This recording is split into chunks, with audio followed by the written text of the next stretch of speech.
Sir, we've seen what happened in the last days in Afghanistan. Are you worried about Afghanistan? Extremely worried.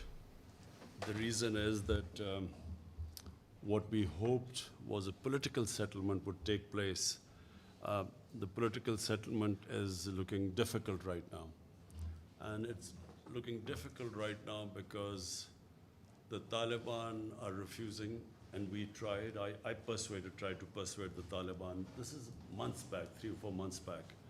The Taliban senior leadership came here and we tried to persuade them to come to some sort of a political settlement. The only thing that would stop Afghanistan from descending into anarchy is a political settlement. But unfortunately, the Taliban, when they were here, they felt that they refused to talk to Ashraf Ghani.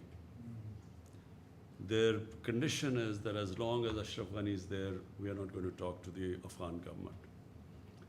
And here I want to say that in 2019, when Pakistan persuaded Taliban to start talking to the Americans, I suggested that there should be before the presidential election, there should be an interim government so that the elections would be inclusive.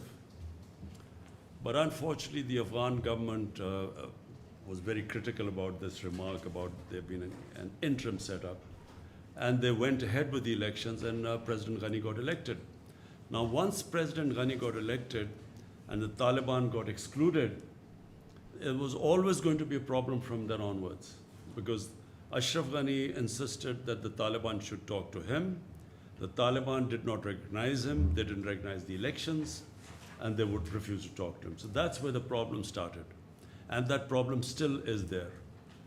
Now, the Afghan government is extremely critical about Pakistan. They think we have some magic powers that we will make Taliban do whatever we want to do.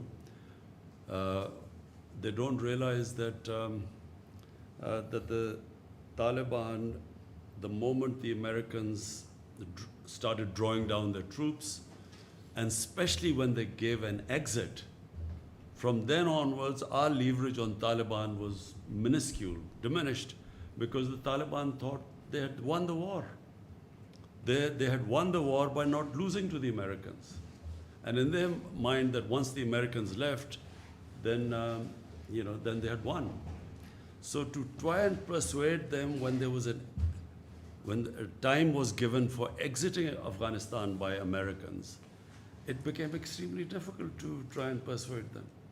And Afghan government, unfortunately, is now blaming Pakistan for what is happening there.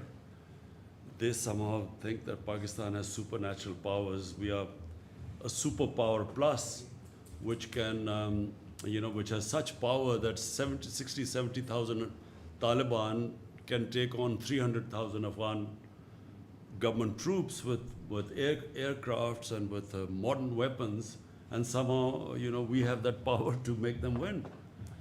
So the Afghan government, and the other reason is Afghan government, I think, right now from what I can see, they are blaming Pakistan, as well as they are now trying everything to somehow get the Americans back into Afghanistan. The whole posturing right now is that they're blaming the Americans for this debacle, Pakistan and the Americans. And they are trying to somehow persuade the Americans to actually intervene. And there are listeners in the American political system who are listening to the Taliban and using these things that women are at risk, and all those who supported the NATO troops, they are at risk. And somehow they want the Americans to again intervene. But this is, they've been there for 20 years. What will they do now which they didn't do in 20 years? So so this is the situation right now. You asked me a question about us being worried. We are worried because the direct impact of this descending into a prolonged civil war, this is what we think will happen. It will be a prolonged protracted civil war, and the country that will be most affected after Afghanistan will be Pakistan. We will be affected, number one, that more Pashtuns are in Pakistan than in Afghanistan. Taliban is basically a Pashtun movement, so it will flow into our Pashtun areas. And it happened after 2003-4. It happened that our Pashtun areas reacted to what was happening in Afghanistan, and Pakistan lost 70,000 people in that because we supported the Americans. And so there's a likelihood that again in our Pashtun areas we will have problems. So that's number one. And then having lost 70,000 people and over $100 billion lost to the economy, half of our tribal area people were internally displaced. About 3 million people were internally displaced. So that's number one worry. Number two is refugees. We already have 3 million refugees in Pakistan, Afghan refugees. 3 million registered. We think there are over about 500,000 more than that. So last thing we want, our economy is just recovering. We do not want another inflow of refugees. And number three is that we have now great plans of our connectivity right into Central Asia through Afghanistan. I just went to Tashkent to work on this railway from Uzbekistan connecting through Afghanistan, through Mazar Sharif and into Pakistan, which would connect this whole area. So this is our future, it's geoeconomics. And we are worried that if there is a civil war in Afghanistan, this whole economic agenda of connectivity with Central Asia goes out of the window. So that's our worry. Sir, in case of the Taliban takeover of Kabul, what will be your government's policy? Will you close the border or cut relations with Afghanistan? What will happen, I can't say. But what Pakistan wants is Pakistan will deal with any government that is elected or selected by the people of Afghanistan. So whoever people of Afghanistan, the government they feel represents them, Pakistan will work with them, whichever that government is. What would a Taliban takeover mean for Pakistan? Taliban takeover depends what sort of a Taliban takeover it is. If it is a Taliban takeover which becomes inclusive with other players and, it includes, it will be the best thing for Afghanistan if it is an inclusive government.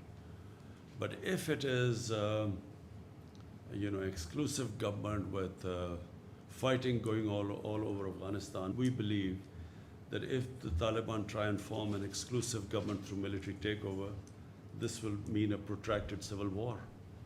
And that is, as I said, a nightmare scenario for Pakistan. So there's, it seems, even though everyone's gathered in Doha today, I believe there's a Troika meeting as well, it seems like there's a last-ditch effort to try to come to some sort of solution. Do you think there's lots of suggestions as to how this could move forward? The Taliban have one suggestion too, which is that Ashraf Ghani should step aside. If it means, given how much Pakistan has at stake, would you support such a move? I mean, if it comes to this consensus that an elected president should step aside? Number one, at the moment, the top priority should be a ceasefire, because obviously civilians are affected, and civilians will get more and more affected as this fighting rages and gets into the main cities. Once the fighting gets into the main cities, then there will be heavy civilian casualties. So therefore, at all costs, there should be a ceasefire. Now, what would it take for a ceasefire? And that's what the Doha talks are all about. So, I'm not a big one into military solutions. I believe that, as a politician, we always should look for a political settlement.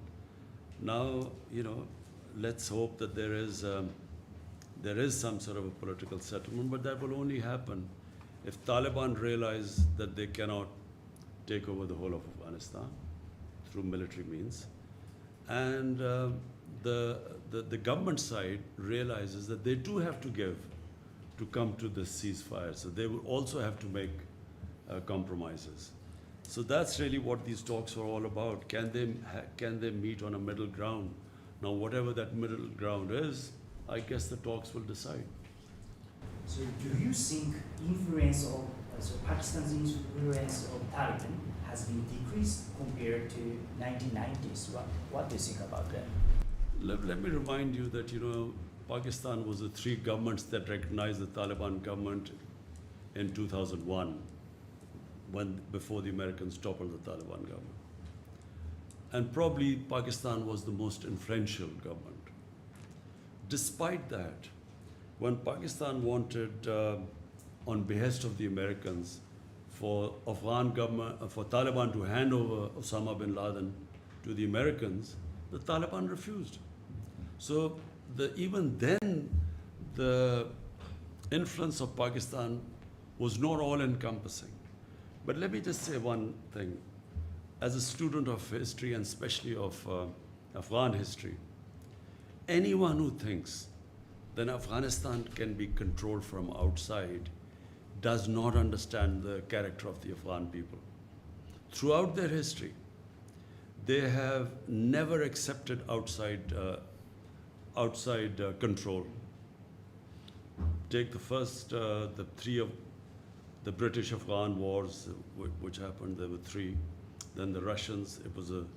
Everyone knows the Russian history. And now this recent 20-year-old American misadventure. So if you look at all of them, one thing comes out, that the Afghan people of Afghanistan they cannot be made puppets. If I was the Pakistani policymaker in the 90s, I would not have encouraged this idea of strategic depth, which Pakistan policy was at the time. Very understandable, because the 7 times size of Pakistan is India, a hostile eastern neighbor. And the Pakistani security setup was always worried about Pakistan facing two fronts, east and west hostilities. So therefore, there was always an attempt to have a pro-Pakistan government in Afghanistan. But in my opinion, whichever government comes into power in Afghanistan would have to work with Pakistan. And Pakistan should work with any government that comes, which is selected by people of Afghanistan. Rather than trying to influence governments in Afghanistan, if you look back at the history, it does not work. The Afghan people do not accept it. So even now, when we talk about if the Taliban takeover takes place, will it be a pro-Pakistan government? Whichever government comes into Afghanistan, it will, if it is ever perceived to be controlled from outside, it loses credibility within Afghanistan. People of Afghanistan will only back a government that represents their people and stands for their interests. So therefore, my policy, ever since my government has come into power, we have reached out to all the Afghan factions, to the Northern Alliance, to who were perceived to be anti-Pakistan. Hamid Karzai I've talked to.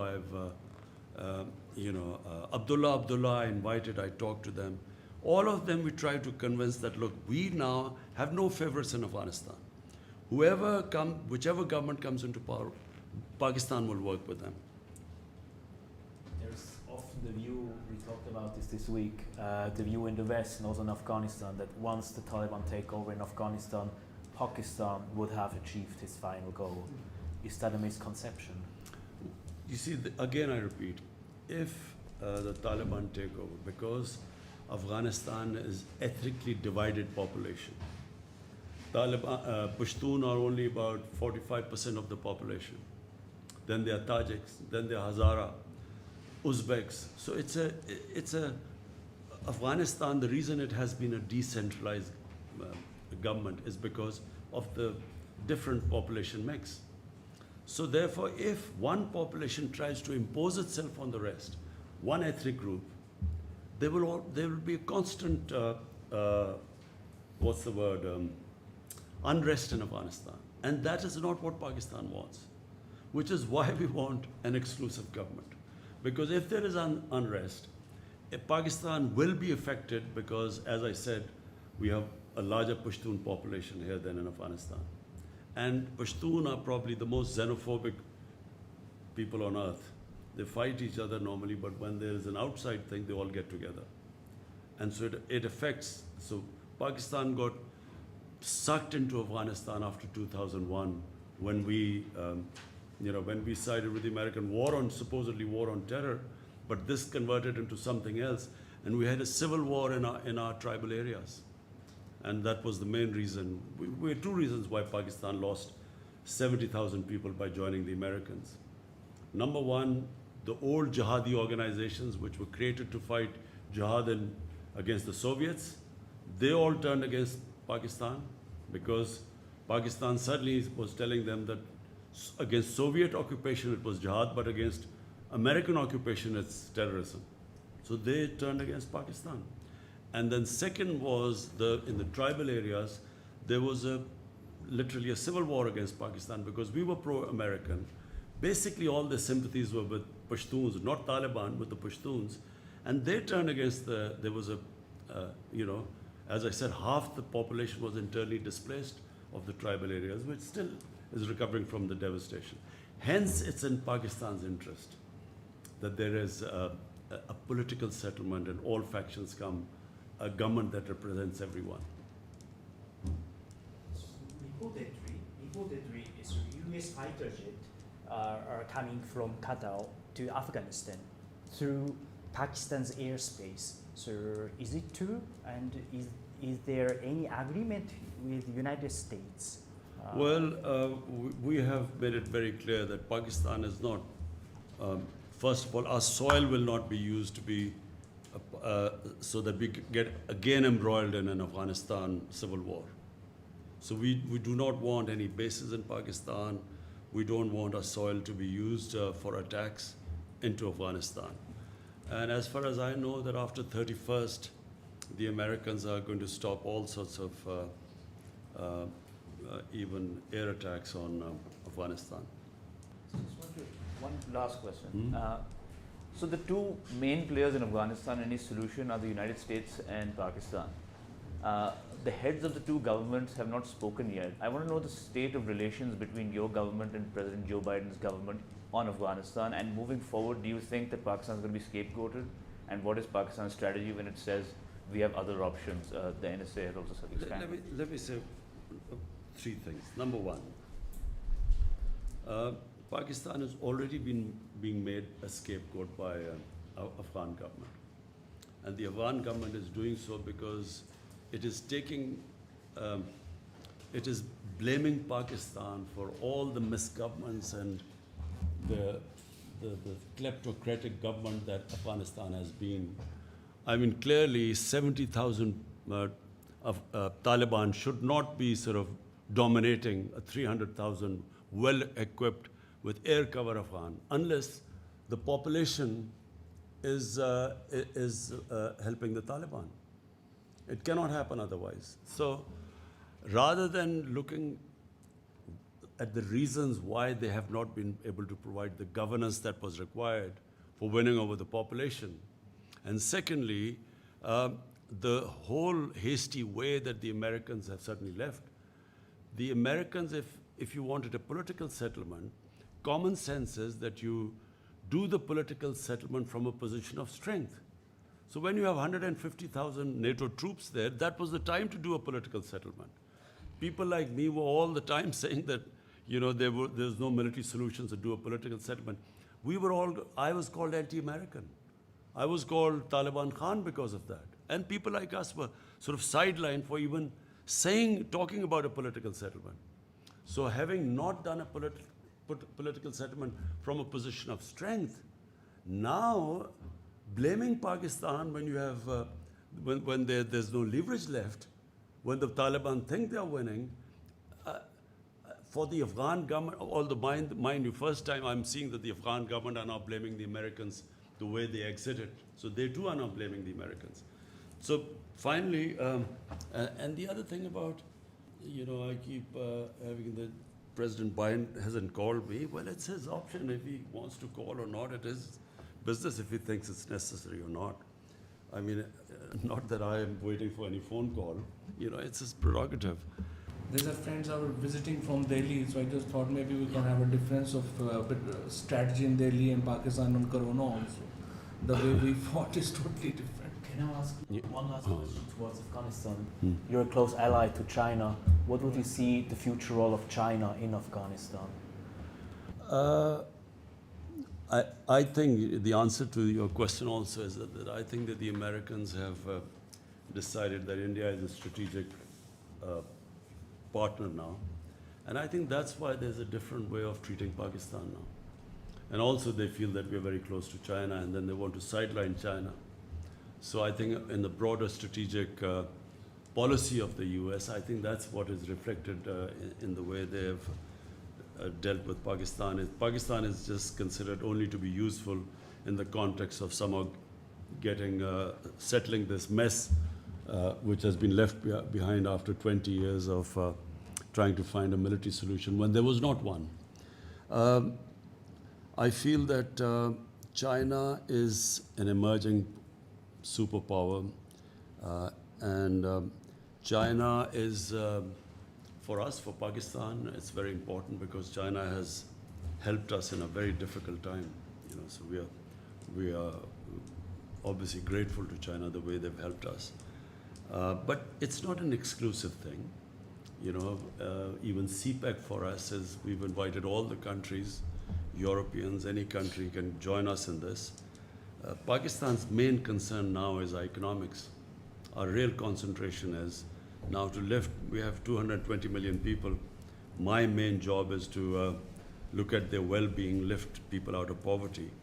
And that point of view, China has been very helpful because China has done probably no in human history, no country has ever done lifting almost 700 million people out of poverty. So that's really our main, where China is helping us a lot.